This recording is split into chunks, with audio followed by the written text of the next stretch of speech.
आपने किया है, हमने नहीं किया। पहाड़ को कुछ नहीं मिला है।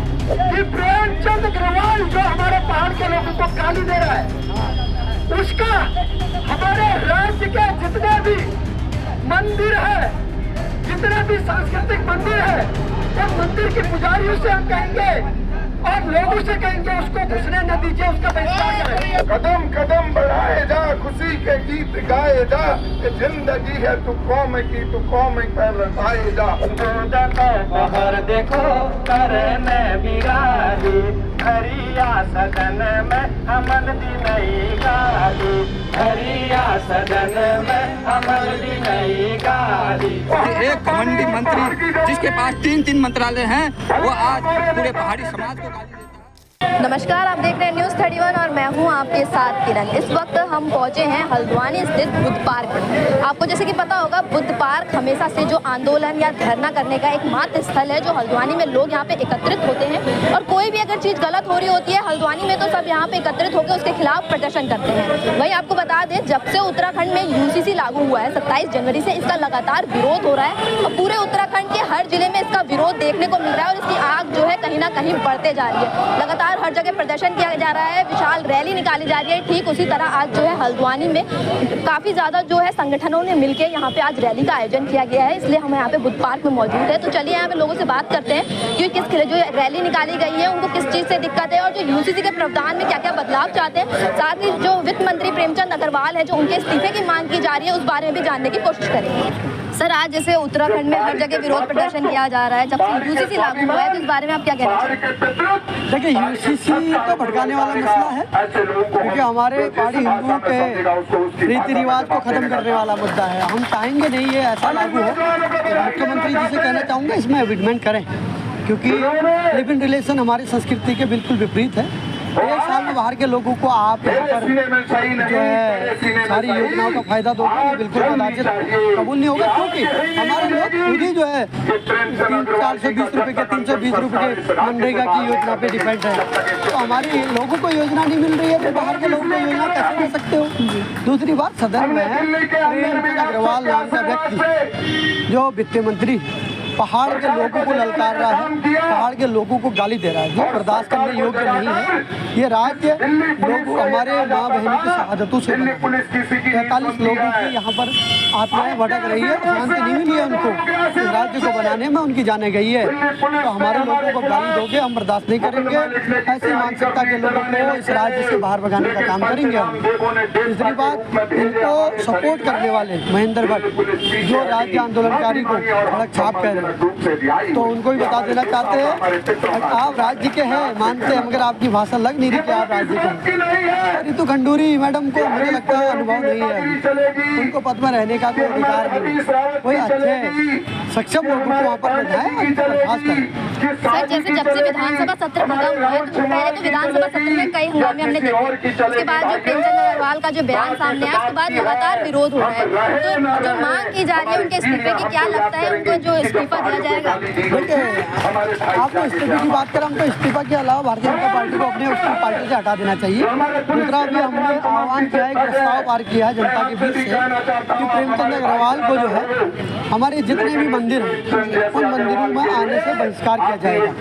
हमारे यहाँ से आज प्रस्ताव पारित हुआ है कि जितने भी हमारे उत्तराखंड के सांस्कृतिक धरोहर है, जितने भी मंदिर हैं, उन सारे मंदिरों में उनका आना बंद किया जाएगा, उनका बहिष्कार किया जाएगा। इसके लिए हम केदारनाथ बद्रीनाथ मंदिर परिषद से भी मिलेंगे। यहाँ गोलजू मंदिर, यहाँ हमारे ज्योतिर्लिंग है, क्या कहते हैं जागेश्वर में, उन सभी मंदिरों में जाएंगे कि ऐसे व्यक्ति को इस राज्य में रहने का अधिकार नहीं है, जो इस राज्य की रीति नीति संस्कृति का पालन नहीं करता। सर, जैसे आपने हस्ताक्षर अभियान भी चलाया था उत्तराखंड के हर जिले में, जहाँ जाकर तो लोगों का जो सहयोग है वो कैसा? देखिए, हजार लोग हमसे जुड़े।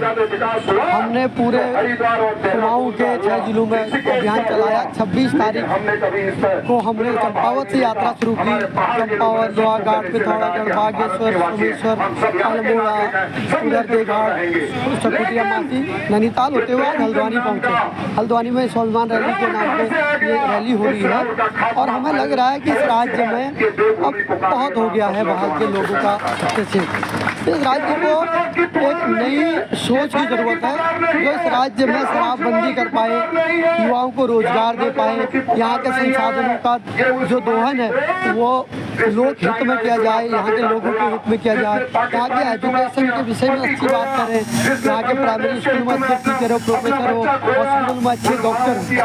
ऐसे व्यक्तियों की ऐसी सोच की इस राज्य को जरूरत है। जो भारतीय जनता पार्टी कांग्रेस राज्य में लगातार वो कर रही है, राज कर रही है, हमारे लोगों के अधिकार मार के कर रही है, तो ये हम बर्दाश्त नहीं करेंगे। ये राज्य के लोग कह रहे हैं कि अच्छे विचार की जरूरत है, हम लगातार काम कर रहे हैं, करते रहेंगे। सर क्या कहना चाहेंगे, लगातार जो है विरोध प्रदर्शन किया जा रहा है, कहीं ना कहीं जो प्रेमचंद अग्रवाल है उनके इस्तीफे की बात की जा रही है, तो क्या कहेंगे? जय उत्तराखंड, जय भारत, जय बाबा केदार, जय पहाड़, जय पहाड़। बात रही प्रेमचंद की, हम बात कर रहे थे भू कानून की, हम बात कर रहे थे मूल निवास की, हम बात कर रहे थे स्थायी राजधानी गैरसैंण की, और इन सभी को धरातल पर लाने के लिए हम बात कर रहे थे 5वीं अनुसूची की। और ये जो उत्तराखंड राज्य जो हमें मिला है 42 सालों के बाद मिला है, और अनगिनत बार हमारे राज्य आंदोलनकारी जेल गए हैं, तब जाके हमें राज्य मिला है। ये राज्य हमें कोई भीख में नहीं मिला है, परंतु दुर्भाग्य ये इतना सब होने के बावजूद भी आज हमारे वो 42 सादतें क्या सोच रहे होंगे कि राज्य हमें यही दिन देखने को मिला है कि एक घमंडी मंत्री जिसके पास 3 मंत्रालय हैं वो आज पूरे पहाड़ी समाज को गाली देता है। और मेरा पहाड़ी समाज से मतलब केवल गढ़वाली और कुमाऊनी से नहीं है, मेरा पहाड़ी समाज से उन सभी जाति और धर्म से मतलब है जिनके देश में उत्तराखंड बसता है। और इस राज्य की स्थापना भी पहाड़ के भौगोलिक परिदृश्य को देखते हुए मिला। हमें मिला क्या? हमारे अधिकारों का हनन, हमारे रोजगार का हनन, हमारे स्वास्थ्य का हनन, हमारे शिक्षा का हनन, यहाँ तक हमने सहा। परंतु आज प्रेमचंद अग्रवाल जैसे लोगों ने हमारे स्वाभिमान का भी हनन कर दिया। और एक अकेला प्रेमचंद नहीं, वो प्रेमचंद सत्ता में भी है, विपक्ष में भी है। और अब मैं उत्तराखंड के सभी मूल्यों से निवेदन करना चाहता हूँ, ऐसे लोगों को ढूंढे, पहचाने और सत्ता से बाहर उनको फेंके। और इन सभी घटनाओं को देखते हुए लगभग 4 साल से हम संघर्ष कर रहा हूँ, मैं अकेला और मेरा अनेक आंदोलनकारी साथी। इन सब घटनाओं को देखते हुए मेरा हृदय बहुत ही दुखी है। मैं ही नहीं, हम देश सेवा, मैं देश सेवा नहीं कहूँगा उसको, क्योंकि हमने देश की सेवा की तो उसके बदौलत आज हमें हमारे बच्चे पल रहे उस पेंशन से। परंतु आज जब मैं अपने राज्य में देख रहा हूँ ऐसी दुर्दशा, ये दुर्दशा देख के हमारे स्वाभिमान का हनन देख के बहुत दुखी हूँ। और इसी दुख के कारण मैंने 11 मार्च को शहीदों की सपनों की भूमि गैरसैंण में जाकर आमरण अनशन का ऐलान किया है। और मैं 11 मार्च को आमरण अनशन पर बैठूंगा जब तक प्रेमचंद अग्रवाल का इस्तीफा नहीं होता है। जय उत्तराखंड, जय भारत, जय बाबा केदार, जय पहाड़, जय पहाड़ी। सर बहुत सुंदर तरीके से आपने अपनी बात रखी कि कैसे विधानसभा सत्र में जहां उत्तराखंड के भविष्य की बात होनी चाहिए, वहां पे कहीं ना कहीं देसी पहाड़ी का जो मुद्दा है वो उठ गया था और कहीं ना कहीं इसका लगातार विरोध चल रहा है। क्या लगता है आगे क्या कार्रवाई होगी? मुझे लगता है कि सम्मानित पद और सम्मानित सदन में इस तरीके की भाषा का प्रयोग नहीं होना चाहिए। ये बड़ा दुर्भाग्यपूर्ण है हमारे क्षेत्र के लिए और हमारे प्रदेश के लिए भी। इस तरीके की भाषा अशोभनीय है और इसको स्वीकार तो नहीं किया जा सकता है। तो कहीं ना कहीं राष्ट्रीय दल जो बीजेपी है उसको भी सोचना चाहिए कि आम जन भावनाओं को ध्यान में रखते हुए कुछ ठोस कदम उनके खिलाफ कुछ कार्रवाई करनी चाहिए थी, जो कि अभी तक नहीं हो पाई। अगर कर देते तो हमें भी ज़रूरत नहीं थी बोलने की या इतने सारे लोगों को इकट्ठा होने की। ज़बरदस्ती का एक माहौल बनाया जा रहा है प्रदेश में, आपस में ही लोग एक दूसरे को आक्षेप कर रहे हैं, देसी पहाड़ी या पहाड़ वर्सेज मैदान या जो भी इस तरीके का। ये बड़ा दुर्भाग्यपूर्ण है, ये इस पर बात नहीं होनी चाहिए, चर्चा नहीं होनी चाहिए थी। लेकिन अब चूँकि वहाँ से शुरुआत हो चुकी है तो ये बड़ा दुर्भाग्य है कि उन्होंने अभी तक कोई कार्रवाई नहीं करी है। उनके ऊपर कार्रवाई हो जाती तो ये बड़ा अच्छा था। सर जैसे कि ये जो मुद्दा ये उठा, लेकिन उसके बाद जो वित्त मंत्री है प्रेमचंद अग्रवाल, उन्होंने कहीं ना कहीं माफीनामा उनका सामने आ गया था, लेकिन फिर उसके बाद भी कहीं ना कहीं जो विरोध रुक नहीं रहा है और लगातार बढ़ते जा रहा है। तो क्या लगता है आगे क्या होगा? और जैसे कि बात सामने भी आ रही है, कुछ लोग आमरण अनशन की भी बात कर रहे हैं। अब उसमें क्या है ना कि जिस तरीके से उन्होंने खेद जताया था वो उस तरीके से तो माफ़ी नहीं मांगते ना। माफ़ी मांगने का एक तरीका होता है कि मतलब मुझसे गलती हो गई, मैं गलत था उस टाइम पे। अगर इस तरीके उन शब्दों को मैं क्या बोल सकता हूँ, वो तो बेहतर तरीके से जानते हैं क्योंकि वो तो उत्तराखंड राज्य के एक सम्मानित पद है, एक कैबिनेट के मंत्री है, वो जान सकते हैं। उन्होंने जिस तरीके से माफ़ी मांगनी चाहिए थी, शायद मुझे लगता है कि वो नहीं मांगी और उसी का ये नतीजा है कि विरोध रुक नहीं रहा है और विरोध दिन पर दिन चलते रह रहा है। मुझे भी लगता है कि विरोध लंबा नहीं खींचना चाहिए था। राष्ट्रीय जो दल है बीजेपी, उसको भी सोचना चाहिए था कि यार कहीं ना कहीं इस मुद्दे को ख़त्म करके जो हमारे भविष्य है, जो हमारे बच्चे आने वाली पीढ़ी है, जो हमारा भविष्य है, जो हमारे छोटे भाई बहन हैं, उनके रोजी रोटी की बात हो, उनके रोजगार की बात हो, पहाड़ को समृद्ध करने की बात आगे बढ़नी चाहिए थी, लेकिन वो नहीं हो पा रहा है। उत्तराखंड की जनता से क्या कहना चाहेंगे? मुझे लगता है कि उत्तराखंड की जनता खुद ही समझदार है या नहीं भी है, तो मैं अपनी तरफ से यही कहूँगा कि हमारी मुख्य मांगे क्या है, रोटी कपड़ा और मकान, हमारे जो रहन सहन है, हमारे बच्चों को रोजगार मिले, हमारे क्षेत्रीय लोगों को हर चीज़ में हिस्सेदारी हो। हमें थोड़ा सा उत्तराखंड सदन से भी और पूरे देश से भी एक अलग रूप से देखा जाए, थोड़ा बहुत छूट मिले। हम पहाड़ के वासिंदे हैं हर चीज़ में, तो इसकी भावनाओं को लेके आगे को क्या नाम कहते हैं, कुछ नीतियाँ बननी चाहिए, कुछ क्षेत्रीय दलों को आगे आना चाहिए। और मुझे लगता है कि उत्तराखंड की जनता जिस दिन परिवर्तन लाना चाहेगी ना, तो यहाँ के क्षेत्रीय दलों को अगर वो प्रमोट करना चाहे और उनको सदन पर भेजे, तो उत्तराखंड की कहीं न कहीं काया पलट हो सकती है और आने वाले दिनों में और उत्तराखंड एक समृद्ध प्रदेश बन सकता है। सर, विधानसभा सत्र से उठी हुई जो चिंगारी है वो लगातार बढ़ते जा रही है और ये विरोध रुकने का नाम नहीं ले रहा है। क्या लगता है अब तक विरोध क्यों नहीं रुका है? देखिए, मुझे ऐसा लगता है कि जब भारत के संविधान की शपथ ली जाती है, मंत्री पद दिया जाता है, तो उसमें शपथ सारे कॉलम होते हैं कि मैं सत्यनिष्ठा से काम करूंगा, बगैर जाति भेदभाव के काम करूंगा। प्रेमचंद अग्रवाल ने न संविधान की लाज रखी, ना संसद की मर्यादा रखी, ना विधानसभा की मर्यादा रखी, ना लोकतंत्र की मर्यादा रखी, और सरकार उनको लगातार प्रोत्साहन दे रही है, उनकी पीठ के पीछे से खड़ी है। मुझे ऐसा लगता है कि इनका अंत आ रहा है, और जब अन्याय अत्याचार पराकाष्ठा उफान पर होता है तो उसका अंत निश्चित है।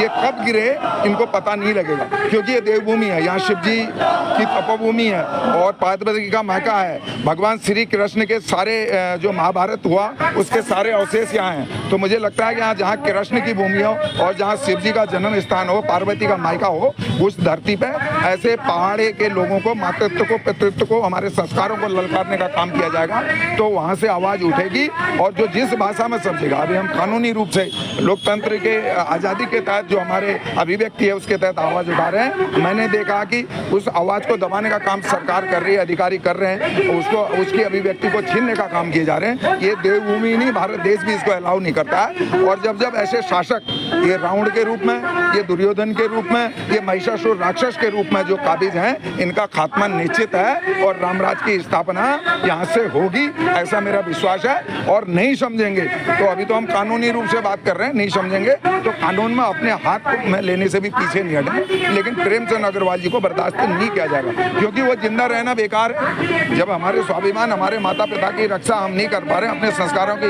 रक्षा नहीं कर पा रहे हैं, और जो लोग सोए हुए हैं, जो अपने घरों में बैठकर आपके माध्यम से हमारी बातों को सुन रहे हैं, मैं उनसे भी कहना चाहता हूँ कि अगर तुम्हारा जमीन जिंदा है, पहाड़ की पानी और जवानी जिंदा है, तो आओ और इस प्रेमचंद अग्रवाल को भगाओ। सब विरोध को काफी लंबा समय हो गया, लेकिन जो पार्टी की तरफ से रूलिंग पार्टी की बात करें तो अभी तक कोई प्रक्रिया सामने नहीं आई है। तो क्या लगता है कहीं ना कहीं सरकार की भी इसमें लापरवाही है? देखिए, आपने एक मोहम्मद गजनवी लुटेरे थे, उन्होंने किस तरह से लूट डाली, आपको पता है उनका अंत क्या हुआ। और ये घमंडी लोग हैं, ये इतनी जल्दी सुनने वाले नहीं हैं, लेकिन सत्य परेशान हो सकता है, पराजित नहीं हो सकता। निश्चित रूप से हमारी लड़ाई धर्म के साथ है, और सनातन धर्म इस बात की हमें आज़ादी देता है कि ये देवभूमि है, और देवभूमि से जो आवाज़ जाएगी वो भारत की आवाज़ होगी। और मैं प्रधानमंत्री जी और मुख्यमंत्री धामी जी से कहना चाहता हूँ कि आप देवताओं के हमारे जो मान सम्मान, उनको पूजा करने के लिए आते हैं। असली पूजा है जनता की सेवा, तो जनता की सेवा, जनता को आप खुशहाल लाओगे, उनके चेहरे पे ये इस अपमान का बदला लेकर उसको इस प्रदेश से बाहर खदेड़ोगे, तो आपकी पूजा सफल होगी। वरना मुझे ऐसा नहीं लगता है कि आपके ऊपर भी भगवान अपनी दृष्टि हटाने वाले हैं। आपको भी शीघ्र इसका परिणाम, अगर प्रेमचंद को ने, इसके नतीजे गंभीर होंगे, आपको देखने को मिलेगा। और जब फिर देर हो चुकी होगी, आपको समझ में नहीं आएगा। तो इसलिए विनाश काले विपरीत बुद्धि मत अपनाओ, प्रेमचंद अग्रवाल को तुरंत हटाओ। सर, जैसे कि मांगे क्या है, क्योंकि कहीं ना कहीं प्रेमचंद अग्रवाल का माफीनामा भी सामने आ गया था, लेकिन उसके बाद भी जो विरोध चल रहा है, तो उसमें मांगे क्या रखी गई है? कानून में, भारत की संसद में और विधानसभा में माफीनामा जैसा कोई शब्द नहीं है। क्या कोई अपराध कर देता, 307, 302 कर देता है, क्या हम उसको माफी देकर लेकर उसके खिलाफ कानूनी कार्रवाई नहीं करते, उसको जेल भेजते हैं। तो प्रेमचंद जी ने जो कृत्य किया, मैं तो कृत्य कहूँगा, ये माफ़ी देने योग्य नहीं है और इसकी सजा इस प्रदेश से बाहर जाओ और मंत्री पद से हटाओ। 5 साल आप इस प्रदेश से बाहर रहिए, आप अपने आचरण में सुधार करिए, उसके बाद इस प्रदेश में आने की सोचिए। सर, लगातार जो है विरोध बढ़ता जा रहा है, क्या लगता है कि जो चिंगारी है कहाँ तक पहुँचेगी? देखिए, ये चिंगारी लग चुकी है। हम पिछले 10 दिनों से पूरे कुमाऊं की यात्रा में थे, हर जिला केंद्र में गए। चंपावत श्री गुलजू मंदिर से हमने यात्रा शुरू करी थी और इतना अच्छा हमें सहयोग मिला है। चंपावत, लोहाघाट, पिथौरागढ़, थल, मुवानी, इन सभी क्षेत्रों से यात्रा होते हुए बागेश्वर, गरुड़, कौसानी, सोमेश्वर, अल्मोड़ा, रानीखेत, ये जितने मैं नाम बता रहा हूँ आपको, यहाँ जनसभाएं करी हमने इसी प्रकार की। पूरे सोशल मीडिया में हमारे सारे फोटो वीडियो हैं। तो बहुत ही अच्छा जन समर्थन मिल रहा है, जनता जाग रही है, पहाड़ी हिंदू जिंदाबाद के नारे लग रहे हैं और इन दुष्ट बाहरियों को भगाने का समय बहुत ही शीघ्र पास आता जा रहा है। और जिस दिन ये ज्वाला ये बन के उठेगी तो ये सारे पहाड़ विरोधी लोग इस ज्वाला में भस्म होने वाले हैं, इनका राजनीतिक करियर खत्म होने वाला है, ये मैं आज आपको बता दे रहा हूँ। सर, जैसे आज ये प्रदर्शन किया जा रहा है, रैली का आयोजन किया गया था, तो इसमें संगठन की बात करें तो कौन कौन से संगठन है जो एकजुट हुए हैं? जी, इसमें कई सारे संगठन हैं। पहाड़ी आर्मी इसका आयोजक है, इसमें सेवा स्वराज दल के लोगों का साथ है, इसमें यूकेडी के भी लोग आए हैं, इसमें कांग्रेस के भी नेता अभी आपने देखा आए थे। सामाजिक संगठनों में कई सारे सामाजिक संगठन हैं, मेरे पास अभी लिस्ट है नहीं, लेकिन 7-8 जो हैं। किसान मोर्चा भी है, एक्स आर्मी के भी आपने देखे कई सारे हमारे साथी लोग आए हैं संगठन के। युवाओं के देखिए, अभी कार्तिक उपाध्याय बोल रहे हैं वहाँ, तो युवा भी हैं। महिला संगठन भी आपने देखा, रौतेला उन्होंने अभी अपना भाषण दिया। तो कई संगठन हैं जिन्होंने इसको अपना योगदान दिया है इस आज की स्वाभिमान रैली के लिए। सर, जैसे विरोध है काफी लंबे समय से चल रहा है क्योंकि विधानसभा सत्र कब से खत्म हो चुका है, लेकिन सरकार के पास अभी तक इसकी आवाज नहीं पहुंच पा रही है, तो क्या कारण हो सकता है? देखिए, आवाज इसलिए नहीं पहुंचती, यदि मैं अपने कान बंद कर लूंगा तो आप कितने बड़े स्पीकर लगा लो, मुझ तक आवाज नहीं पहुंचेगी। इनकी मंशा ही नहीं है, ये जो सत्ता में बैठे हुए लोग हैं, इनकी मंशा ही नहीं है कि जनता की सुने। इसीलिए ये हमको अनेक प्रकार के विशेषणों से संबोधित कर रहे हैं। आपने सुन लिया, ये सत्ता पक्ष के जो प्रदेश अध्यक्ष हैं, ये हमको सड़क छाप लोग बोल रहे हैं। तो इस प्रकार की भाषा एक सांसद, ये राज्यसभा के भी सांसद हैं, तो यदि सांसद अपनी जनता को, पहाड़ के लोगों को इस प्रकार की भाषा से संबोधित करेंगे तो आप सोच लीजिए इनका करने का कोई मन नहीं है। हम जितना प्रेशर होगा अभी डालेंगे और यदि ये अभी नहीं मानेंगे तो इनको भुगतना पड़ेगा चुनाव में। ये लिखित है, ये तय है, ये निश्चित है। सर, विधानसभा सत्र इतना बड़ा मंच है और वहाँ पे ऐसी भाषा का प्रयोग करना या वहाँ पर ऐसे मुद्दों को लेकर विवाद अपविवाद करना बच्चों पे, युवाओं पर कैसा प्रभाव डालेगा? ये युवाओं के अंदर उनकी अस्मिता, उनके स्वाभिमान को कुचलने का कार्य है। आप इमेजिन करिए, एक पहाड़ी बालक या बालिका जो गर्व करता है कि मेरा अपना राज्य है ये उत्तराखंड, वो जब देखता है कि हमारे नेता जो हमारे हित के कानून बनाने वाले हैं वो ही जब साले पहाड़ी करके संबोधित करेंगे तो युवा लड़के लड़कियों का कहाँ जाएगा मनोबल, टूट जाएगा। तो लेकिन हम वो होने नहीं देंगे। या तो ये लोग ये राज्य छोड़ के जाएंगे या इनको हम लात मार के भगाएंगे, या तो ये स्वेच्छा से चले जाएं क्षमा मांग के, तब हम कहेंगे कोई बात नहीं। लेकिन इनका राजनीतिक करियर खत्म है। मैं आपको बता रहा हूँ, जिस प्रकार से हमें जनता सहयोग कर रही है, मासी हो, चौखुटिया हो, भिकिया सेन हो, रानीखेत हो, सब जगह हमें बहुत ही शानदार समर्थन मिल रहा है। तो इसी के कारण आज ये रैली हम लोगों ने यहाँ रखी थी, क्योंकि देहरादून में भी रैली हुई, गैरसैंण में भी रैली हुई, हल्द्वानी क्योंकि कुमाऊं का द्वार है, तो इसलिए यहाँ इतने सारे लोग, जगह जगह से लोग आ रहे हैं। मुझे रात को 11 बजे कॉल आ रही है कि मैं फलां जगह से आ रहा हूँ अपनी टीम लेकर के, सुबह 7 बजे कॉल आ रही है कि मैं दिनेशपुर से अपनी टीम लेके आ रहा हूँ। तो ये केवल अगल बगल के काफी ज्यादा है। हाँ, बहुत ज़्यादा। ये यदि बुद्धि होगी, इनमें राजनीतिक थोड़ी सी भी समझ है तो तुरंत इन बातों को माने सरकार, नहीं मानेगी तो भुगतने के लिए भी तैयार है। देखिए, हमारे धर्म में कहा गया है कर्मों का फल मिलता है। कर्म इन्होंने कर दिए हैं, फल देने वाले ईश्वर हमारे माध्यम से दिलवाएगा फल इनको। हम पूरे राज्य में आंदोलन कर रहे हैं, हर पहाड़ी गांव घर तक हम जा रहे हैं, हमारे युवा युवतियों को, हमारे लड़कियों को हम जागृत कर रहे हैं। तो हम अपना काम करेंगे, फल देने वाला ईश्वर। नमस्कार मैम। जैसे उत्तराखंड में पहाड़ के लिए लगातार विरोध चल रहा है, इस पर क्या कहना चाहेंगे? उत्तराखंड में पहाड़ के लिए विरोध? जी, उत्तराखंड में पहाड़ के लिए विरोध। तो विरोध कर रहे हैं, गाली गलौज कर रहे हैं, गाली दे रहे हैं पहाड़ियों को। अब तो विरोध तो होगा ही। अब गाली सुनने के लिए तो हम भी नहीं बैठे, हमने बिठाया नहीं है उनको सत्ता में, तो गाली खाने के लिए तो नहीं बिठाया उनको। विकास करेंगे, अच्छा काम करेंगे, पहाड़ की दशा सुधारेंगे करके हमने उनको सत्ता में बिठाया।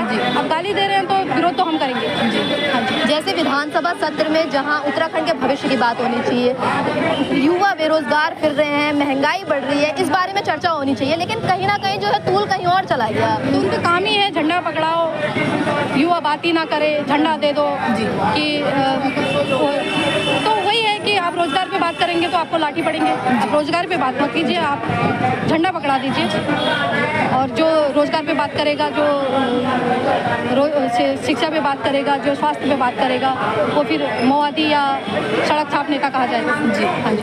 जैसे आप एक महिला भी हैं, तो अगर मैं बात करूं तो महिला का इसमें कितना सहयोग मिल रहा है, और महिला सुरक्षा की बात करूं तो उत्तराखंड में फिलहाल जो स्टेटस है वो क्या है? देखो, महिला सुरक्षा तो आप देखते ही हैं, कितना सुरक्षा, एक हमारी अंकिता बहन, उसको कितना न्याय मिला है, ये सभी देख रहे हैं। तो सुरक्षा का नहीं, लेकिन महिला को, मेरे को लगता है कि अभी महिलाओं को जागने की ज़रूरत है। हाँ, अभी महिलाएं खास तौर पे अभी यही हो जाएगा कि गढ़वाल और कुमाऊं की बात कर रही है, तो गढ़वाल में महिलाओं पे काफ़ी एकता है। हाँ जी। विरोध जैसे ये चल रहा है, क्या लगता है कब तक चलेगा? क्योंकि सरकार की भी इस पर कहीं ना कहीं प्रक्रिया बिल्कुल नहीं दिख रही है। प्रक्रिया नहीं दिख रही है, तो वही सोचने विषय है कि क्यों नहीं दिख रही है, इतना होने के बाद भी क्यों नहीं दिख रही है। तो अभी यही है कि जब तक बर्खास्त नहीं करेंगे, जब तक वो नहीं करेंगे, तो हम भी नहीं छोड़ेंगे। चाहे वो सोशल मीडिया के माध्यम से हो, चाहे वो धरने के माध्यम से हो, चाहे वो किसी तरीके से भी हो, उनको बर्खास्त करना पड़ेगा। प्रेमचंद अग्रवाल जी के साथ साथ रितु खंडूरी जी है, जो उनका भी इस्तीफा मांगा जाता है। बिल्कुल, इस्तीफा होना चाहिए। जब आप एक संवैधानिक पद पे बैठे हुए हैं और कोई आपको सामने से, अगर आप उसी पहाड़ से आते, उसी उत्तराखंड से आते, आपको बिठाया गया है, तो आप किसी पार्टी के उसमें नहीं बोल सकते ना। तो आप पार्टी के, मतलब आप ये है कि संवैधानिक पद पे बैठ के आप पार्टी के अंदर के लिए बात कर रहे हैं, मतलब चुप है, तो ये कहीं ना कहीं पीड़ादायक है। तो जैसा कि हमने आपको बताया था कि आज जो हल्द्वानी में है, जो कहीं ना कहीं उत्तराखंड पहाड़ी राज्य कहा जाता है, वहाँ पहाड़ के लिए जो शब्द का प्रयोग किया गया है, उसके खिलाफ जो है रैली आयोजित की गई थी। और आज आप देख सकते हैं कि रैली जो है हल्द्वानी की सड़कों पर, यहाँ गए उत्तराखंड की सड़कों पर ऐसी रैली का आयोजन किया गया है। साथ ही में तमाम आपसे लोगों से बात करवाई और उनके तर्क